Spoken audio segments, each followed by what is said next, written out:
Muling magbubukas ang Quezon City Fresh Market at kadiwa ng Pangulo sa Quezon City Hall ngayong araw. Tampok dito ang iba't ibang healthy at organic products. Si Vel Custodio sa Detalye Live. Vel?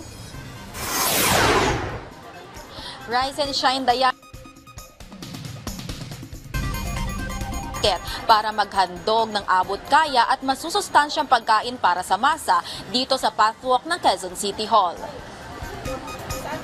Sinusuportahan ng kadiwa ng Pangulo ang mga gawang lokal, kagaya ng Marikina Footwear. Siyempre, dapat talaga unahin natin yung sariling gawa ng sa sariling atin. Kumbaga, tangkilikin talaga siya. Mabibili rin ng Marikina shoes sa ilang mga scheduled kadiwa pop-up store, kagaya sa Caloocan at Pasay. Katuwang din sa programa ang QC Fresh Market para naman siguraduhin ang kalidad ng mga binibiling prutas at gulay. Mabibili ang kalabasa ng 20 pesos kada hiwa. Ang native kalabasa ay 71 pesos kada kilo. Ang kamatis ay 80 pesos kada kilo. Ang okra ay 10 piso kada tali.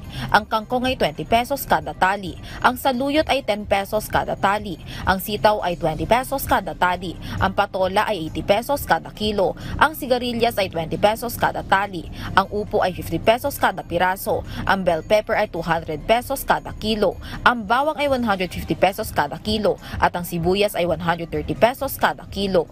Mabibili rin ng ilang malalaking prutas na inaangkat sa iba't ibang probinsya, kagaya sa Davao, Isabela at Batangas. Mabibili ang grapes ng 250 pesos kada kilo. Ang suha ay 50 hanggang 70 pesos kada piraso, depende sa laki. Ang dragon fruit ay 85 pesos kada piraso. Ang guyabano ay 65 pesos. Ang bayabas ay 75 pesos. Ang atis ay 120 pesos kada kilo. Ang lansones ay 100 pesos kada kilo. At ang mangosteen ay 100 pesos kada kilo.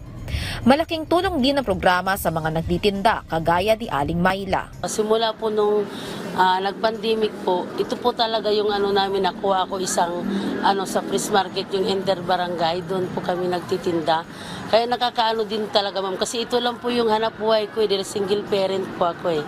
Bukod dito, kasama ng kadiwa ng Pangulo Store ang Small Business and Cooperative Development Promotion Office ng Quezon City sa pag-promote ng maliliit na negosyo. May mga nagtitinda ng mga pagkain, gaya ng bulalo, papaitan, lugaw, noodles at mga kakanin. Alinsunod ito sa layunin ni Pangulong Ferdinand Marcos Jr. para sa food security.